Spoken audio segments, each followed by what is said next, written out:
Awurade Yesu Kristo mu nanso onyame de yankwa asa cha yembiem na Awurade ade abehia ndakwasi dai wona soro fi ebrado se me no yebeti onyame asem uma yemompai yere wase yanyankopon ne yagye nkwa wona wasade ndenso adom yen na wode woma abehia mu anopa yeto nsafro Brian Sabe yimu my osura aduane nne na bekora yen na bedom yen na wonhyira emusuma yen na bere yatamfo nyumadi nyina ase Awurade Yesu Kristo dim ne yebompai omienka amen anopa kwesi da ye da onyame ase se nenso Awurade asa abue kwan ma yen na ye hyiemu ewo onyame fi na yache onyame asem anopa ye befa yasem no wo Efesofo nwoma no Itiye 9 chemudunsia and dunson no Ephesians chapter 4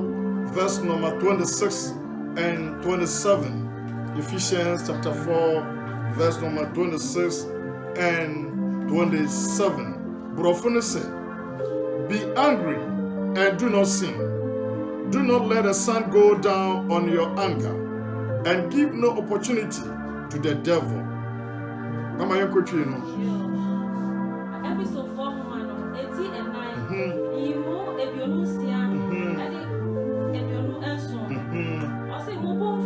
Mubudie emfu na mo nya bone na mo se mubufu a mamfa bufo no so nya bone ma owia enkoto mabufu so ma owia enkoto wabufu so na mo ma obonsam kwan na mo obonsam kwan bere a wo ma owia koto wabufu so no na chasa wo ma obonsam kwan aba wabra bom ntina no pay ye botaye a ye gina so say give no opportunity to the devil. Give no opportunity to the devil, or neither give place to the devil. Give no a mom some kind. Mama, sister, brother, and pay near me person, me no come some say a mob some kind, no some abatra wabra boom. No mob some kind, no some about wadium, mob some kind, no some about dream. Obon someone no one a woman a kwanya oba.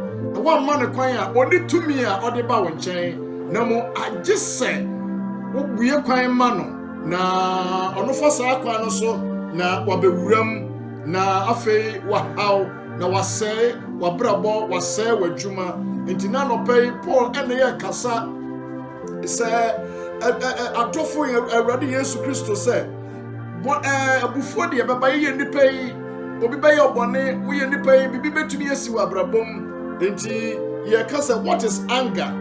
Anger kura ne den nenchi ase ne den say or say a strong feeling of displeasure or be worried, wrath, to become angry by little provocation.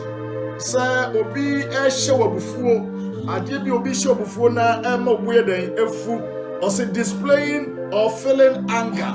Say wonya atinka bi abufuo atinka wo mu ene ye kan say it is to become vexed or disturb peace of mind. Say wadwene ana wasomdwe no obi ha no obi ha wasomdwe na ema wo nya asomdwe ema wabrabom. Or say what causes anger? There are many common triggers for anger, such as losing your patience.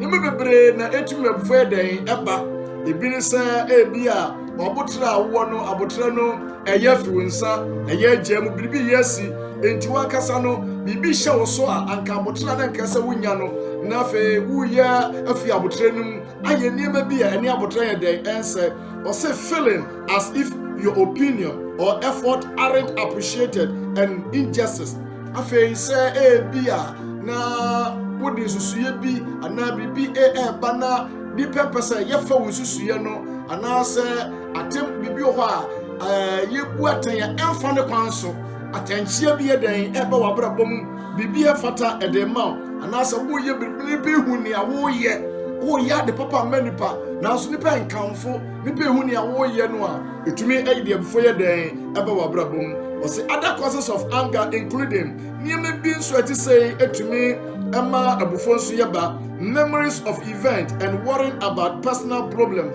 Say wo kai enema bi a asi wabrabom nneema bi atowo anase how bi a eda wo so sa nneema nyina no etumi ma abufo ye den eba o say what can I do to control my anger mabufo no den na metumi aye asa abufo no a eba me so no metumi aye den esom anase metumi asi anokwan na me mabufo enni me so me mabufo enni manim awo mabrabom ne di kan o say think before you speak abibia mo no hwe yes ansa na wo bekasa no esa wo dwene ho ba ko mienu ansa na wo mu asam wo ebefi wanum ye den ebeba enti Paul say mo asam a enchini wom eye de ena enfi manum ye den emra enka asam bi ye de abufuo ana ye wo bi ebeba wo nua abrabom enti yetoso biemu once you are calm express your anger get some exercise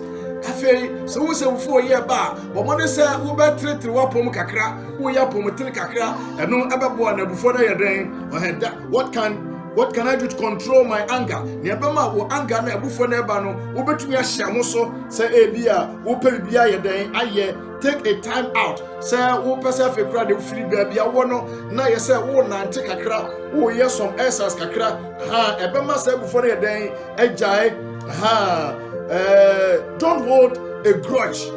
Emma when you be nyasam for be masam show me as nipa way bibi obi a jamuntam fa che you nipa wo de bone che you bebre ntumi fa bone nche enti bibia mu no abufu ye den ewuye mu endi se wo de obi wasam no wantumi amfa ne bone anche no wo hu nipa na obu afu no we den afu enti ye bema watumi a control abufuo ene se obi wasa wo mu obeden obeyi afiri ho na ayeden afiri so Yesu kan sembi I say God is the creator of this world and the supreme being, but Satan is considered as the ruler of this world.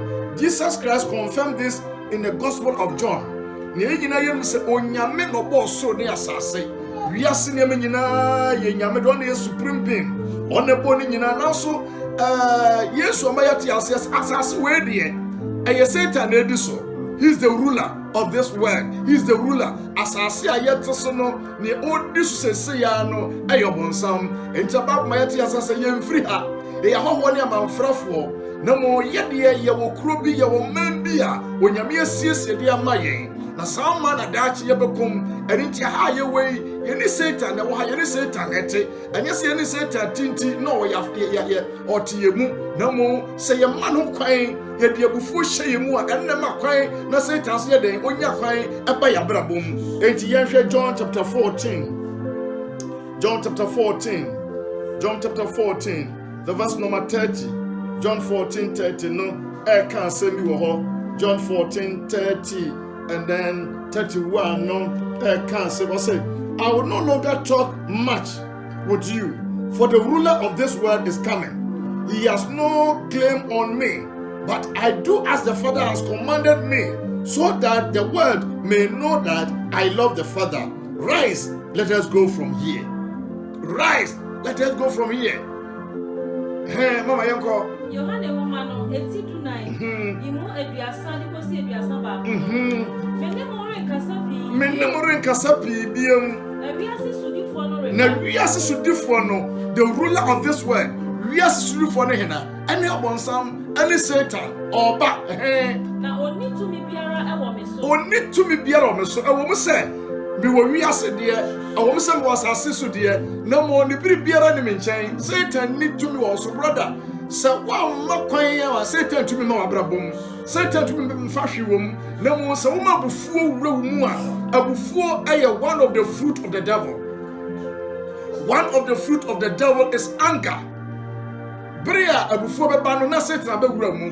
Abufuo nya ba ewura adwene mu, ewura koma mu, afa wonde ho biem. Ese abufuo no kyerɛ ne yesa wo ye, enti wotumi ye bibi a wani naso, na mo be ye wie no se abufuo nti ne amaye ni.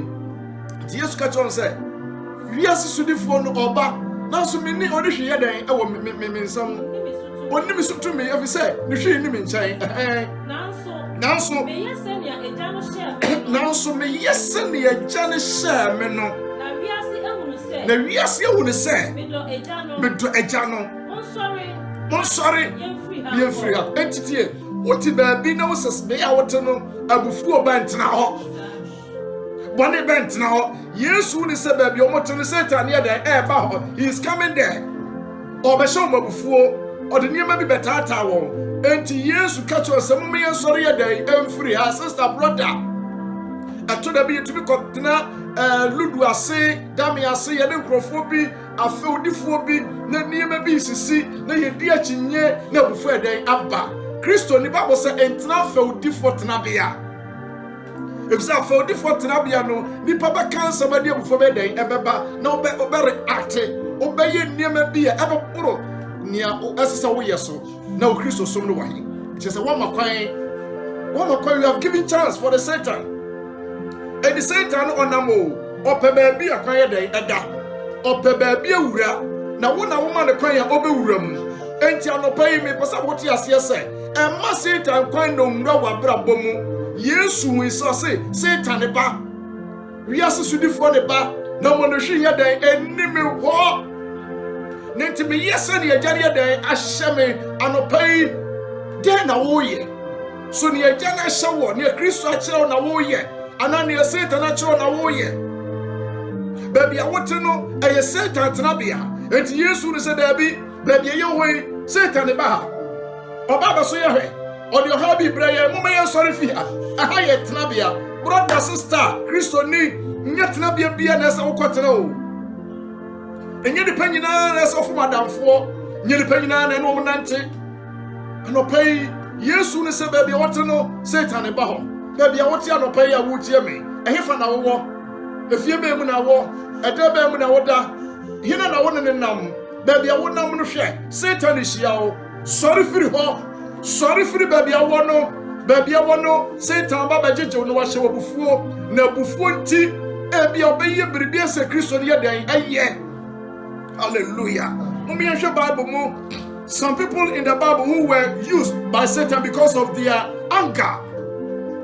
If you don't Bible more before when on my pine and my Satan real woman and the year near man's a fantasy 1 year day, 1 year near the kind about you better a cane. Genesis chapter 4, verse 5. Econ Genesis chapter 4. Genesis chapter 4. Most medicano etia 9 no etia 9 ya can fish jama ye num no. Also, but for Cain, and his offering had no regard. So Cain was very angry. And his face fell. The Lord said to Cain, "Why are you angry? And why has your face fallen? If you do well, will you not be accepted? And if you do not do well, sin is crouching at the door. Its desire is contrary to you, but you must rule over it." Cain spoke to Abel, his brother, and when they were in the field, Cain rose up against his brother Abel and killed him. The Lord said to Cain, "Where is Abel your brother?" He said, "I do not know. Am I my brother's keeper?" Oh my God. Wonderful. Come on. What's the woman at the kind of 89? You move a room because in prom. Now, so Cain, Naya, dear, no dear. Cain and I, dear, and then the sea, and you can't near Penny Hebel, Ninia Kuma Hebel, or Coba for the year, and Yama Yame. Now for the body mono, Hebel, above for the Sonia Miani, Hebel, the near me, Fata near me, Sonny, Fina Kumamu, the whole dream with the bar for the mind, Yakopon. Cain and so, Akofa, no by year, a year, day, by year, and the Yakaka. And so the bar about for the year. Now for one chino, I know Yami who said there be Paya Cain fast about for the no, or no Cassano, no crack on my pa. On crack in the pa. Well, who is saying Yamin and man, what did the year that you man? And it was it offered near money Biara, and not the copa for the day, Emeradi.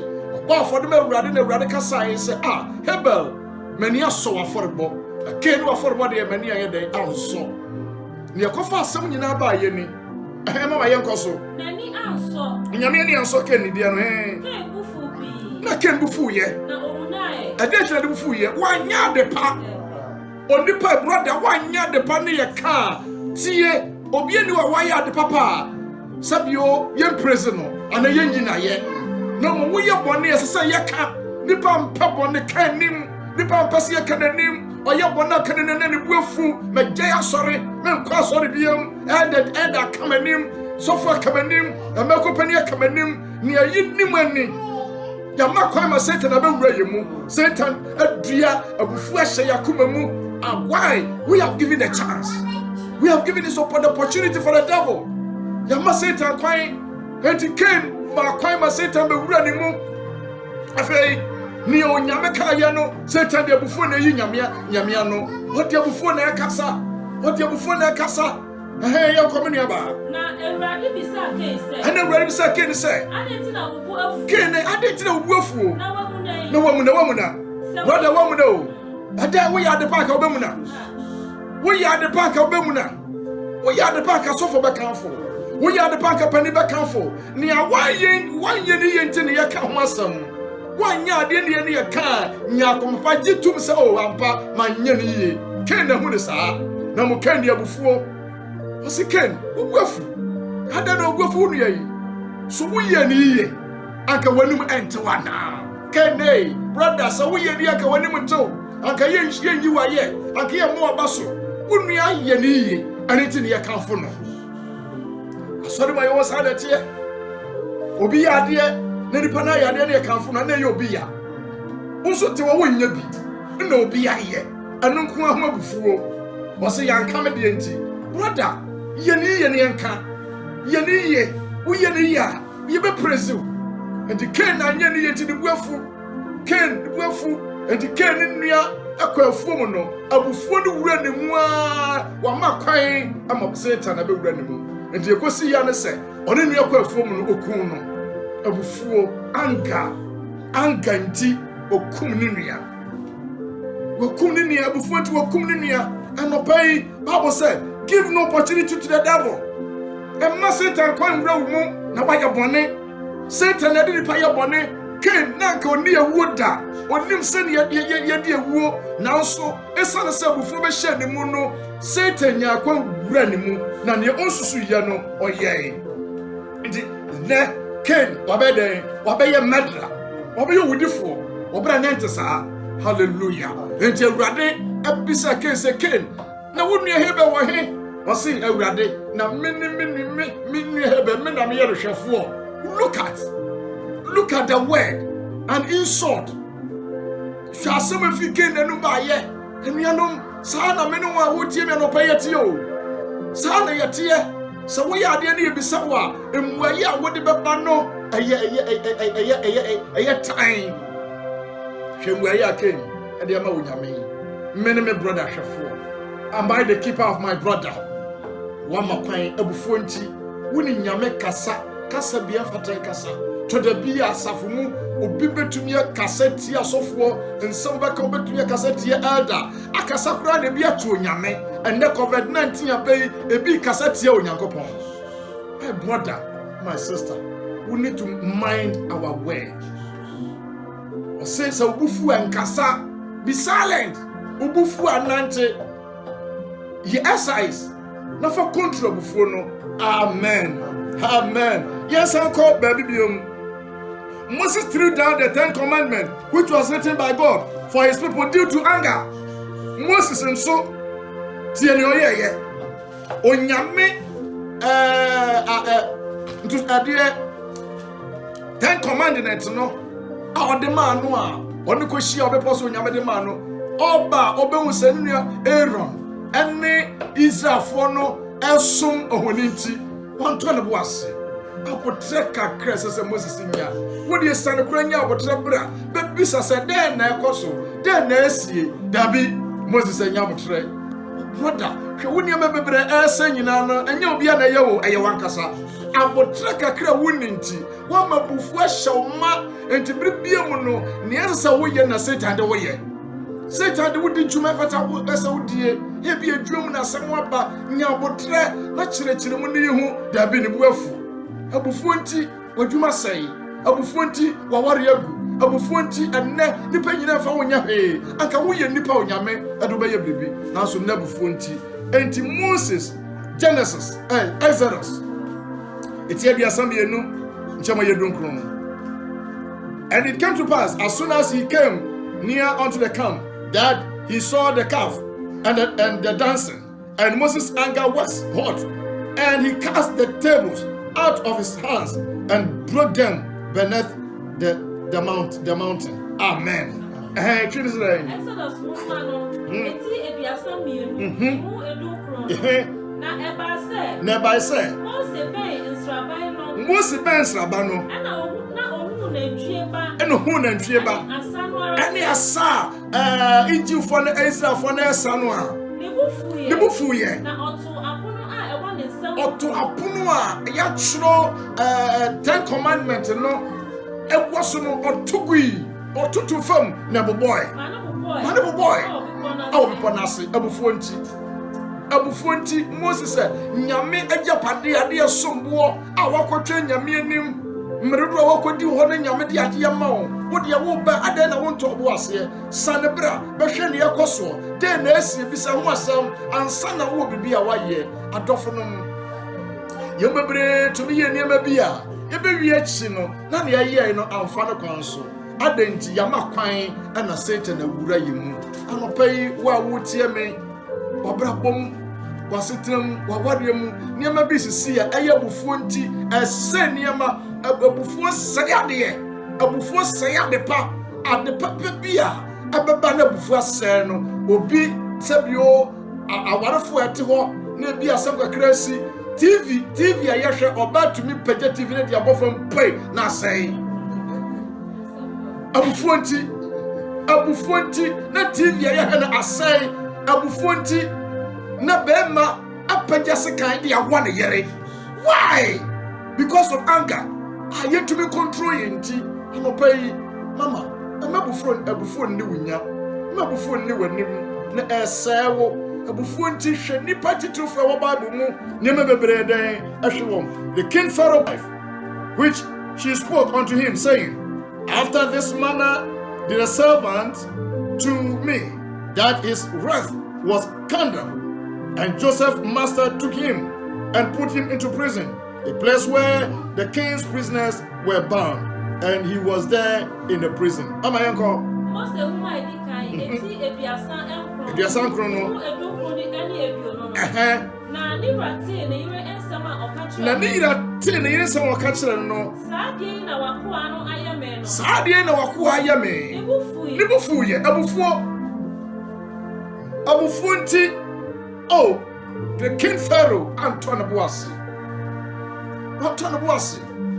na hwɛ ne ɔyɛ Joseph abufuo nti ɔde Joseph kɔto afiase na Musa kɔtɔ ne Boasi etena ase Ephraim Joseph ebisa no ne ɔyɛ ya anko behu no kware egum efse saa dipa ya Joseph ya ɔba afie hɔ na wɔn kasa di adansa se aw and Joseph bia me fie yi me niema nyina ekoso ma setra ma adwuma mu enu nti na wode saa niema nyina hye Joseph nsa nanso esani asama wo yere kyerɛ wo a wanya botre nti ene wode Joseph akoto prison anopai oni a wotie me ebia na ka wasam ya do aka wasam wo mutro do nanso abotre kakra wanya ade abufuo nti ama nda wako yede wakoto prison ama nti yede akoto be yesa woda anopa mi tofu sachira wadwene emma Satan kwan emfa bufuo emewura wo mu emma Satan kwan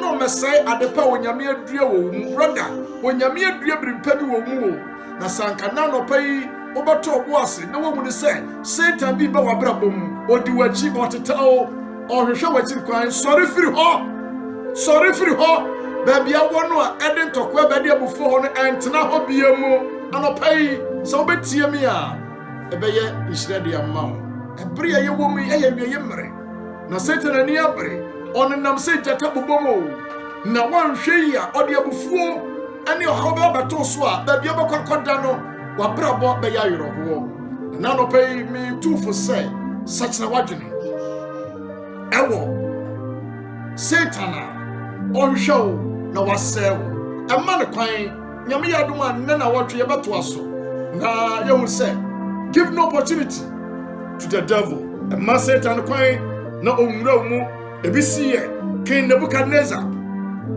abufuo nti ɔde Shadrach Meshach Abednego yɛ dɛn ɛde kɔto ade egyafrana mu because of anger nti ɔntɔ ne bo ase anger nti ɔde mmeranteɛ yi ɛkɔto ogyafrana mu na sɛ Awurade te ase nti Awurade yi ɔmo dɛn efiri mu anɔpa yi me tuufo sɛ abufuo ba ɛyɛ nneɛma ɛmfata ɛyɛ nneɛma ɛnsɛ anɔpa yi me abufuo ne kwan wɔ abrabɔ mu ɛne ekwesi ada na wɔtwe me bɔ nyame mpa yɛ sɛ baabi a wobɛkɔ akɔtena na de abufuo ba no ɛnkɔ hɔ baabi a wobɛhu no sɛ ɛde ɔha baba abrabɔ ɛnkɔ hɔ na nkɔhyɛ wɔ abufuo kontrol wo ho hyɛ ho so hyɛ ho so abufuo bɛba deɛ hyɛ ho so Awurade sɛ ɛmo wie nkɔto wɔ abufuo so mama wotie me brother wotie me okunu wotie me okunu ne ɔyere a wote fie baako abufuo nti mo da mpa so mo nkasa mo abufuo nti